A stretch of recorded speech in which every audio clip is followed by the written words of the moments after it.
Nomor 1. Seekor ikan berada pada bak air seperti pada gambar. Jika massa jenis air 1000 kg per meter kubik, konstanta gravitasi pada tempat tersebut adalah 10 meter per sekon kuadrat, besar tekanan hidrostatisnya adalah, kita tulis yang diketahui terlebih dahulu. Diketahui, di sini ada tinggi seekor ikan. Nah, tekanan hidrostatis itu menghitung ketinggian dari permukaan air sampai dia tempatnya berada. Jadi di sini. Cara menghitung ketinggian ini yaitu 100 cm dikurang 70 cm. Jadi H sama dengan 100 cm dikurang 70 cm sama dengan 30 cm. Nah, ketinggian dalam satuan internasional itu menggunakan meter. Jadi cm kita ubah ke meter. Berapa? Kita lihat pada tangga konversi.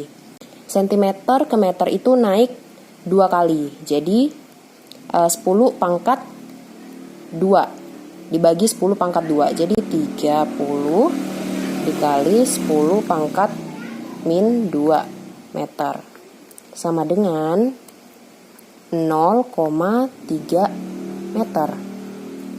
Sudah dapat ketinggian. Selanjutnya massa jenis air. Massa jenis air itu rho.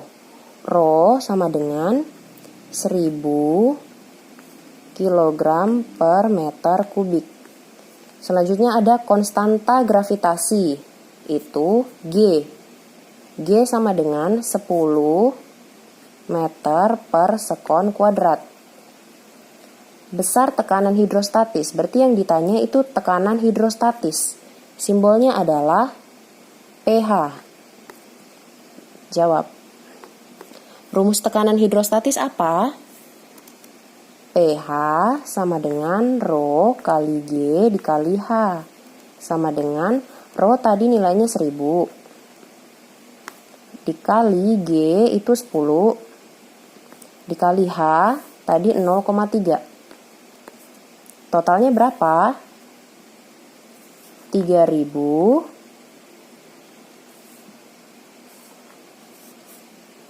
Pascal.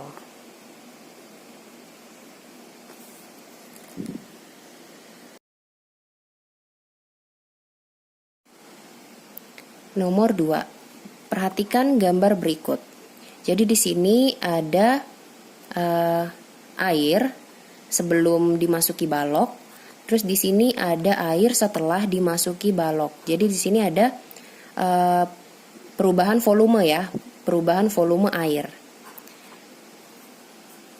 Jika massa jenis air 1000 kg per meter kubik, konstanta gravitasi pada tempat tersebut adalah 10 meter per sekon kuadrat, berat benda 50 Newton, dan pengukuran di atas sebelum dan sesudah dimasukkan balok adalah 8 meter kubik. Jadi di sini ada 8 meter kubik. Dan setelahnya itu 10 meter kubik.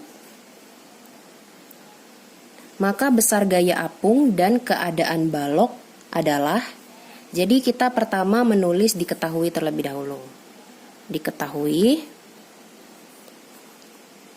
massa jenis air itu rho sama dengan 1000 kg per meter kubik. Konstanta gravitasi itu G 10 meter per sekon kuadrat. Berat benda WB, berat benda WB itu 50 Newton.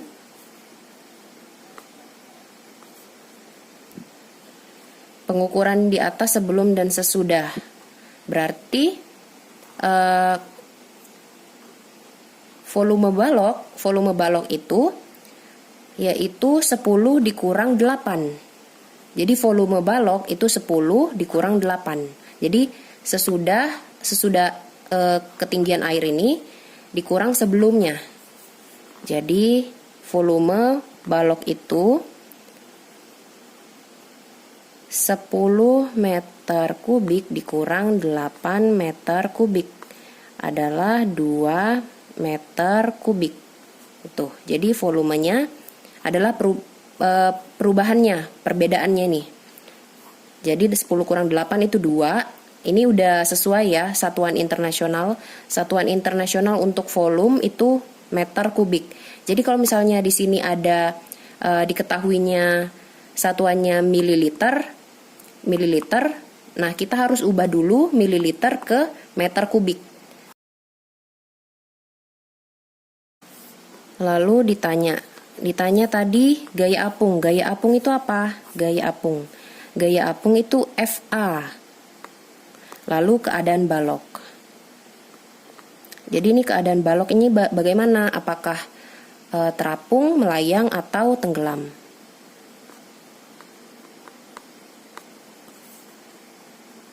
Jawab. Jadi rumus FA itu adalah FA sama dengan Rho dikali G dikali V. Rho itu massa jenis, G itu percepatan gravitasi atau konstanta gravitasi, lalu V itu volume yang tadi ini. Jadi sama dengan Rho tadi 1000 dikali G tadi 10 dikali V volume itu tadi 2. Berarti berapa? 20.000. 20.000 satuannya Newton. Gitu. Selanjutnya keadaan balok. Nah, keadaan balok, jadi kalau misalnya FA nilainya tadi berapa? 20.000 Newton. Nah, kalau tadi W benda itu 50 Newton. W benda 50 Newton. Lebih besar mana? Tentu lebih besar FA. Berarti kalau misalnya FA itu lebih besar dari WB, berat benda, maka benda terapung. Gitu.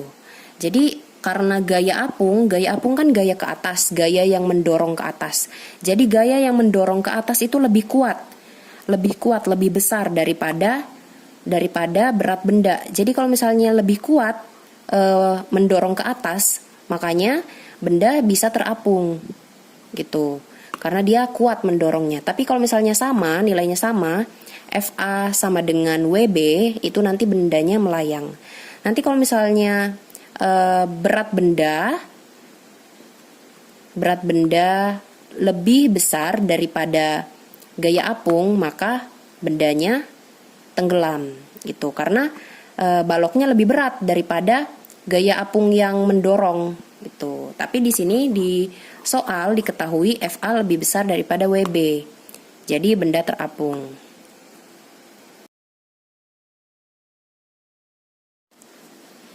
Nomor 3, perhatikan gambar berikut. Jadi di sini ada luas penampang kecil, di sini ada luas penampang besar. Jadi kita pertama-tama tandai dulu. Pertama-tama kita tandai dulu. Yang kecil kita beri simbol 1, yang besar kita beri simbol 2. Gitu.